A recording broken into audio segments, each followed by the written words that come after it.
Bapa di sorga, kami mengucap syukur untuk kasih setiamu, kasih sayangmu kepada kami sebagai umat-Mu.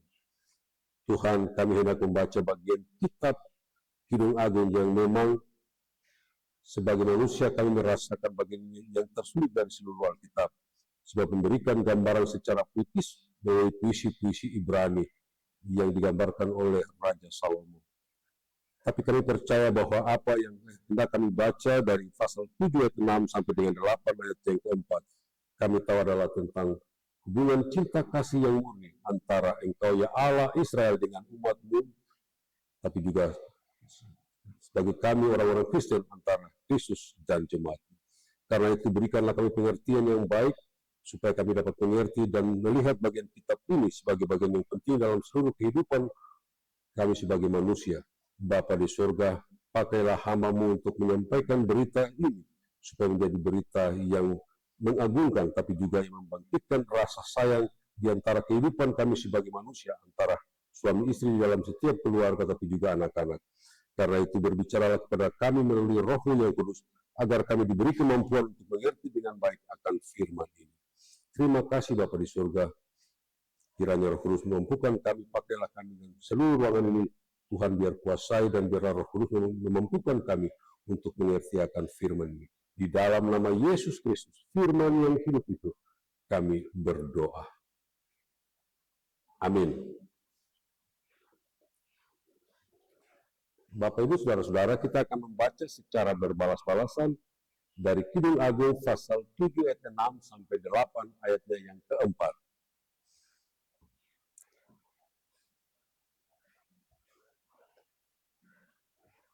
Bagian laki-laki akan membaca bersama-sama dengan saya, dimulai dengan ayat 6 dan terus menerus secara berbalas-balasan sampai dengan ayatnya yang keempat.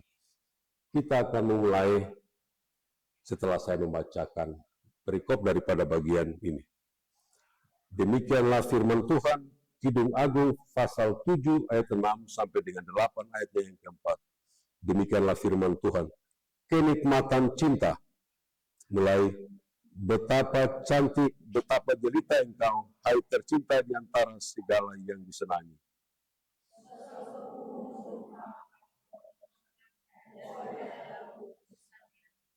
Kataku, aku ingin memanjat pohon korma itu dan memegang gugusan-gugusannya. Kiranya buah dadamu seperti gusan anggur dan nafas hidungmu seperti buah apel.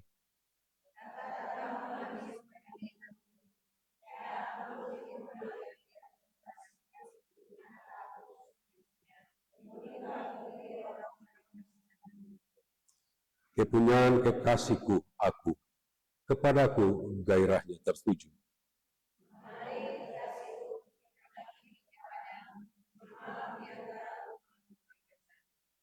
Mari kita pergi pagi-pagi ke kebun anggur dan melihat apakah pohon anggur sudah berkuncup, apakah sudah mekar bunganya, apakah pohon-pohon delima sudah berbunga. Di sanalah aku akan memberikan cintaku kepadamu.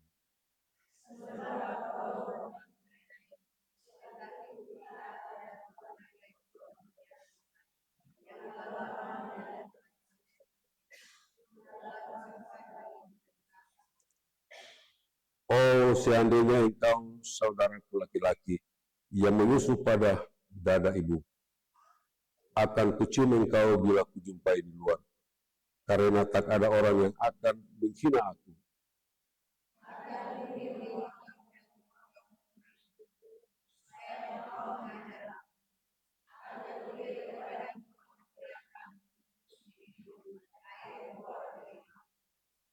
Tangan kirinya ada di bawah kepalaku, tangan kanannya memeluk aku.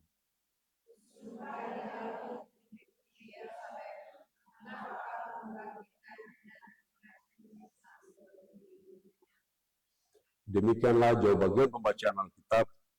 Yang berbahagia adalah kita semua yang mendengarkan firman ini dan memelihara dalam kehidupan tiap-tiap hari. Haleluya. Haleluya.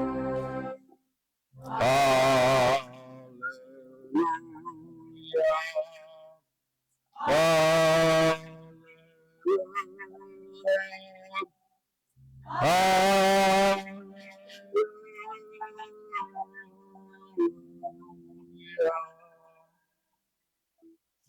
Shalom. Bapak Ibu saudara-saudara yang dikasihi oleh Tuhan.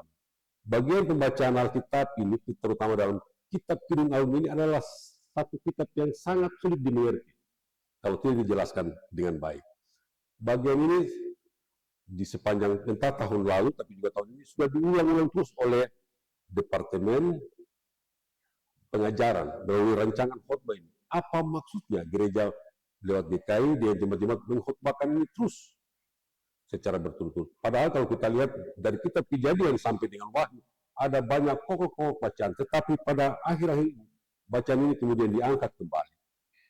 Bapak Ibu saudara-saudara, bagian kitab agung ini sesuatu yang sulit dimengerti. Mengapa saya mengatakan sulit dimengerti?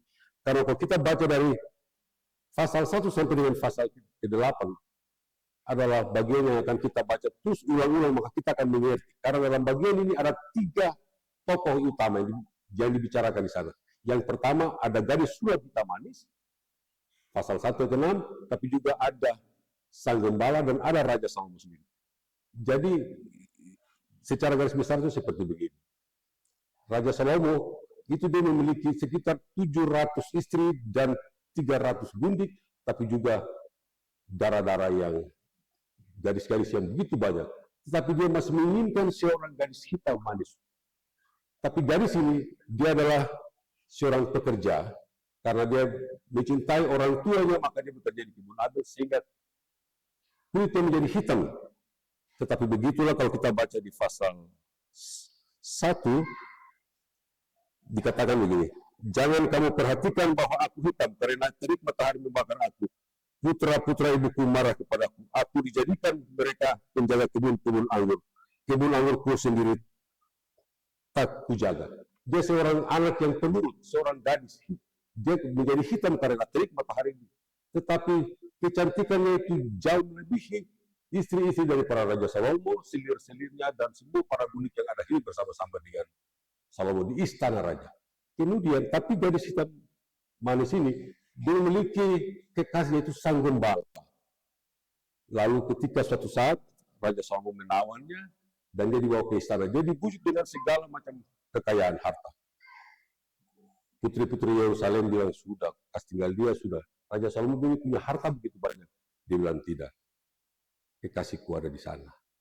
Kalau kita baca semua berulang-ulang, kita akan mengerti. Sehingga kitab Kidung Agung ini menjadi kitab yang dimasukkan dalam kitab suci Ibrani, itu dalam kitab Tenach. Yaitu merupakan tulisan-tulisan suci dalam kitab Ibrani lebih dahulu daripada kitab Septuaginta yang ditulis untuk orang Kristen. Dan kita menerima ini karena ini menjadikan tulisan-tulisan suci bagi orang Israel. Dan biasanya itu dibacakan pada hari raya khusus seperti hari raya Paskah atau Pesah. Dan itu biasanya menceritakan bagaimana Tuhan Allah Israel, Yahweh, telah menjadikan bangsa itu sebagai umatnya, dan mereka adalah kekasih daripada Allah. Mereka adalah istri daripada Allah.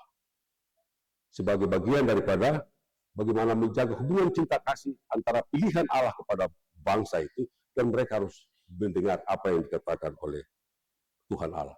Karena itu Bapak Ibu Saudara-saudara, kalau kita membaca sepintas selalu, kita akan bilang, ini kita pilih seperti sesuatu yang mengandung sesuatu yang porno. Sebenarnya tidak. Ada sesuatu yang lebih penting. Pertanyaan yang berikut, kenapa bagian ini dibacakan kembali atau dipilih untuk dibacakan pada hari ini ketika kita akan mengakhiri bulan Mei tapi memasuki bulan yang baru? Bapak Ibu Saudara-saudara, secara dari bagian Alkitab ini berbicara tentang sesuatu, tentang hubungan antara suami dan istri sebagai pasangan suami istri, bapak dan mama terhadap anak-anak. Maka ada persoalan di sana. Berapa, kalau kita sebagai suami istri, coba kita bangun pagi atau kita melihat berapa banyakkah seorang suami memuji istri sepanjang hidup. Perhatikan di ayatnya yang ke-6. Bangun pagi-pagi, terus bapak bilang sama mama, betapa cantik mama, betapa jelita engkau, hai tercinta di antara segala yang disenangi. Berapa banyak, dan beberapa banyak suami istri saling mengagumi satu dengan yang lain. Coba lihat kalau ada suami istri yang hadir, bisa lihat. Atau lebih banyak cacian, makian lebih banyak. Oleh sebab itu, seorang suami dapat berkata seperti Raja Salomo kepada istrinya, betapa cantik engkau. Ini mengulang kembali sesuatu yang pernah sudah dilewati. Kata-kata pujian, kata-kata yang mengagumkan dari seorang suami terhadap istri itu memberikan kekuatan dalam hal mencintai. Karena itu tema kita bagi ini adalah tentang kenikmatan cinta. Itu adalah bagian dalam perikop pembacaan kita. Kita bisa memberikan tema adalah kenikmatan cinta yang memulihkan keluarga. Mengapa demikian Bapak Ibu Saudara-saudara? Bahwa di tengah-tengah kehidupan rumah tangga orang Kristen, pada zaman itu ada banyak tantangan dalam kehidupan. Bapak pulang dari pagi sampai malam pulang, tidak bawa sesuatu, mama sudah cek, dari mana? Tidak boleh masuk, keluar. Apakah itu kata-kata cinta? Bagaimana kenikmatan cinta? Cinta kasih yang begitu kuat dalam rumah tangga. Dari semua tingkah laku, maka semua yang terjadi, kehilangan kekuatan cinta dalam keluarga itulah menyebabkan bagaimana terjadi banyak sekali perceraian dalam rumah tangga. Karena hilangnya cinta kasih, kenikmatan cinta itu hilang. Tidak ada saling mengagumi, menyanjung satu dengan yang lain. Tapi juga kekerasan dalam rumah tangga, miras, narkoba. Anak-anak biasa melihat bagaimana orang tua hidup dengan baik di tengah-tengah keluarga. Anak-anak itu belajar. Dari tutur kata, ketika suami istri baku marah, anak-anak lihat bapak di menit tiap hari marah terus. Akhirnya dengan demikian maka hilangnya cinta di dalam keluarga itu membawa keluarga itu menjadi persoalan konflik dalam masyarakat, baik di tanah Papua tapi juga di kota Jayapura secara khusus. Bapak Ibu Saudara-saudara, karena itu kenikmatan cinta dalam kitab Perundang ini bukan saja tentang hal-hal fisik seperti pada pasal 7.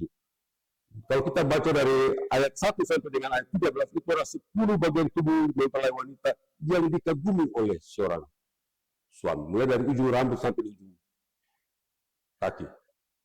Bagaimana Raja Salomo mengagumi kekasihnya itu, istrinya itu. Sehingga itu cinta sejati itu bukan tentang hal-hal fisik. Tapi bagaimana sebagai mempelai wanita itu menampilkan kenikmatan, cinta yang dari dalam diri. Karena kecantikan itu secara fisik tidak bertahan. Menurut saya yang kau cantik dan mungkin menurut orang lain tidak. Begitu sebaliknya. Maka tentu sebagai gereja, sebagai orang percaya, saya dan Bapak Ibu Saudara-saudara, kami adalah istri daripada Tuhan Allah. Tuhan menghendaki supaya kita menampilkan cinta yang kuat dari dalam diri kita, bukan dari sesuatu yang tampilan fisik, tapi dari dalam diri, yaitu cinta kasih, mengasihi, dan bagaimana kita melahirkan buah-buah roh dalam kehidupan kita. Dengan persoalan-persoalan yang kita hadapi pada saat ini, maka kenikmatan cinta itu dapat memulihkan kehidupan rumah tangga.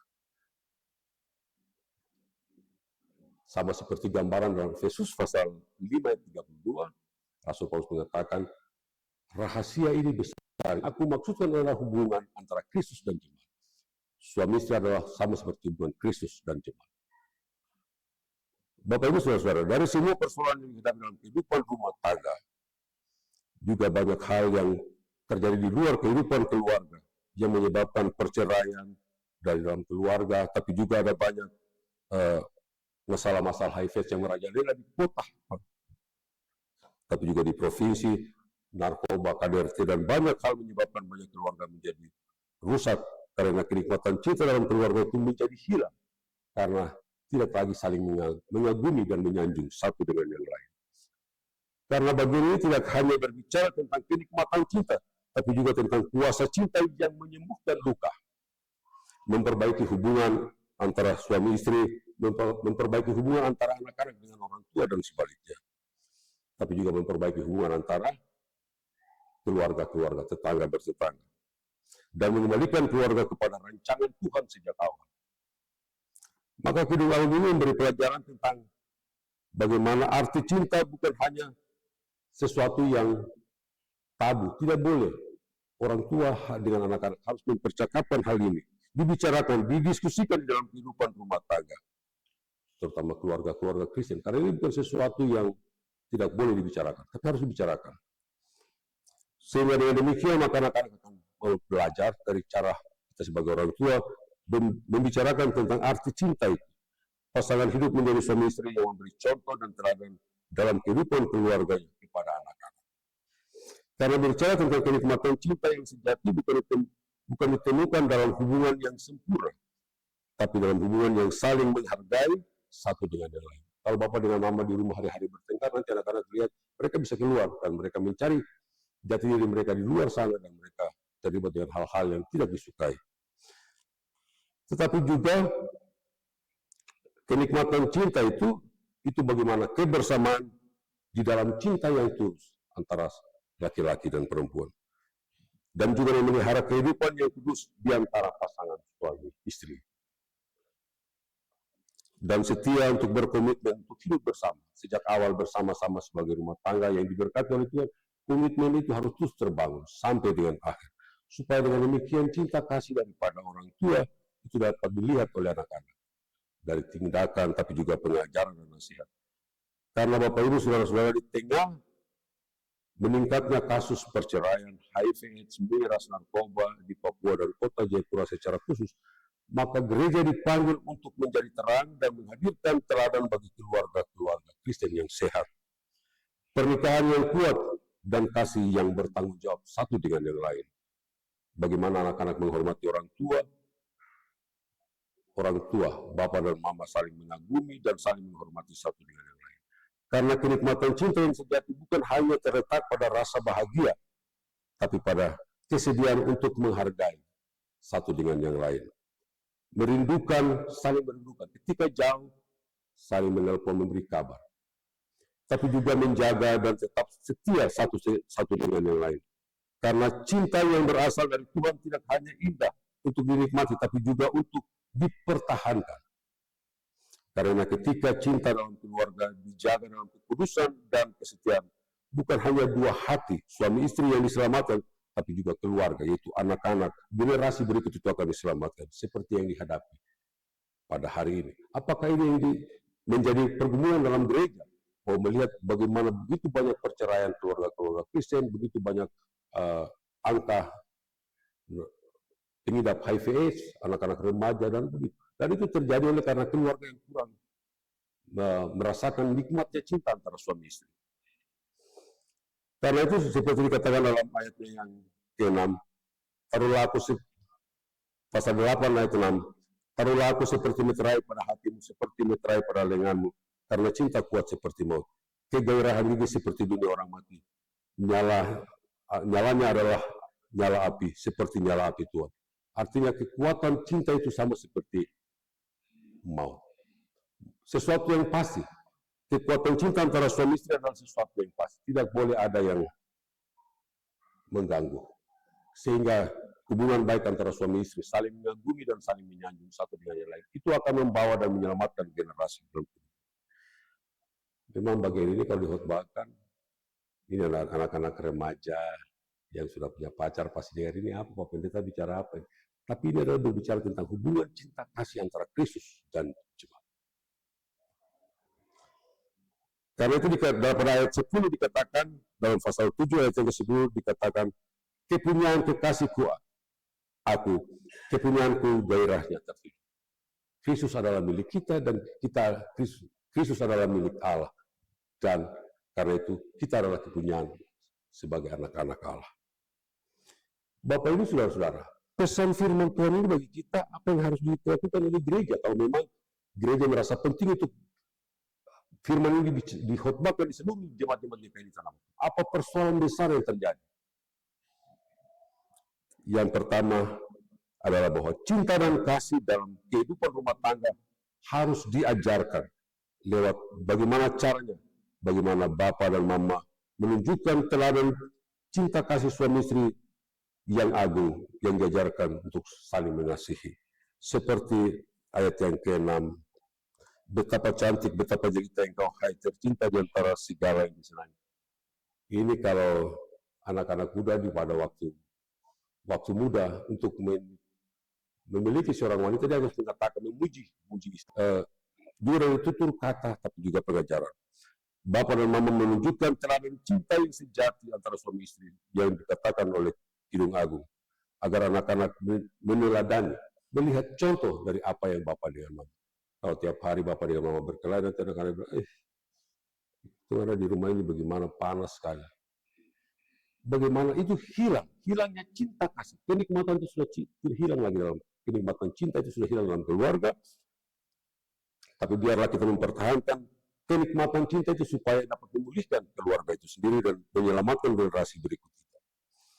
Yang kedua, juga Bapak dan Mama atau sebagai suami istri perlu mengajarkan arti cinta lewat tutur kata dan lewat perbuatan.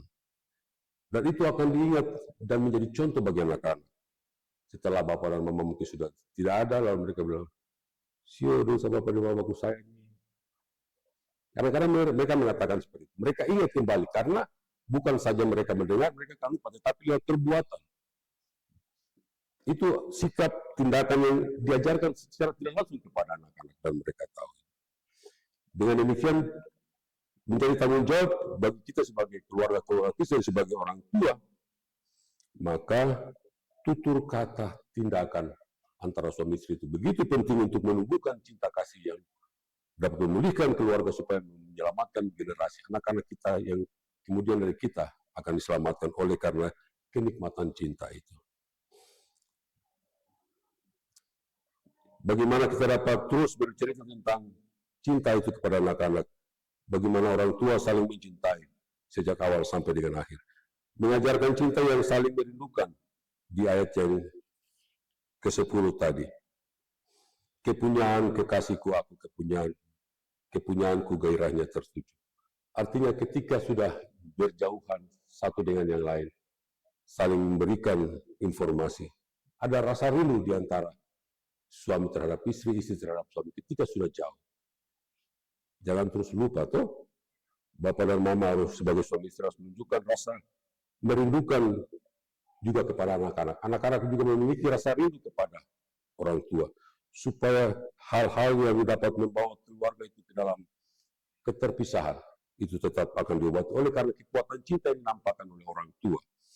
Suami istri harus saling merindukan satu dengan yang lain supaya anak-anak juga dapat melihat. Ketika suami belum pulang dari kantor, mungkin Mama telepon kah, "Pak, belum pulang kan? Jangan belum baru sampai sudah. Kamu pergi dari pagi, pergi di mana ini?" Baru malah marah-marah, dan itu kadang-kadang terjadi di tengah-tengah keluarga. Ketika kemarahan-kemarahan itu muncul, maka membawa keluarga itu dalam keretakan-keretakan yang akan terjadi. Tapi juga suami istri mengajarkan cinta yang dinikmati secara bersama-sama. Cinta bukan hanya perasaan, tapi juga kebersamaan yang dibangun tiap hari. Berdoa bersama, bangun pagi, Bapak Mama berdoa dengan anak-anak. Dan itu kita membangun kebersamaan sebagai keluarga yang membangun hubungan cinta kasih untuk menikmati kenikmatan cinta kasih yang berasal daripada Allah. Kebersamaan dalam berdoa dan menyanyi. Tapi juga bagaimana orang tua wajib mengajarkan cinta yang kuat dan setia kepada anak-anak. Oleh sebab itu, Bapak Ibu Saudara-saudara, bagian ini mengajarkan kita bagaimana seperti rahasia kehidupan suami istri yang disebutkan oleh Rasul Paulus dalam Efesus pasal 5 ayat 32. Yang aku maksudkan adalah hubungan Kristus dan jemaat. Cinta kasih daripada Kristus adalah cinta yang begitu besar, yaitu berkorban. Dan juga suami harus berkorban, dan istri harus menghormati, dan dari situlah muncul bagaimana cinta kasih. Dengan demikian, Bapak Ibu Saudara-saudara, pasti anak-anak akan menjaga diri dengan baik, suami istri akan memelihara kehidupan keluarga dengan baik, maka kehidupan ke depan akan lebih baik, menyelamatkan generasi oleh karena kekuatan cinta itu. Maka kehidupan keluarga yang baik karena ada cinta kasih yang tumbuh dalam kehidupan keluarga yang selalu melihat pada pengajaran Tuhan Yesus. Karena cinta kasihnya mengajarkan kita untuk menghasilkan buah-buah sukacita, damai, sejahtera di mana saja. Itu akan muncul sebagai buah-buah kebaikan akibat kenikmatan cinta yang dialami oleh Bapak dan Mama, oleh suami istri, termasuk pasangan-pasangan yang baru diberkati di jemaat ini. Demikian firman Tuhan, kiranya kehidupan kita sebagai rumah tangga Kristen, kita benar-benar menumbuhkan dan kita menyadari bahwa kenikmatan cinta yang kita rasakan dalam hidup bukan tentang sesuatu yang tentang hal fisik, tapi kehidupan rohani kita. Jemaat harus menampilkan kehidupan rohani, kecantikan dari dalam untuk kita memulihkan keluarga. menyelamatkan keluarga kita dari sebuah generasi yang mungkin 20-30 tahun ke depan kita akan lihat ke belakang. Generasi ini apakah mereka baik atau tidak? Itu tantangan terbesar dalam kehidupan, di tengah-tengah kehidupan dewasa ini. Kiranya firman Tuhan ini akan menjadi berkat bagi kita supaya kita sama-sama menikmati cinta kasih Tuhan yang sejati dalam kehidupan kita, sama seperti Israel mengasihi Allah. Tuhan Yesus memberkati. Amin.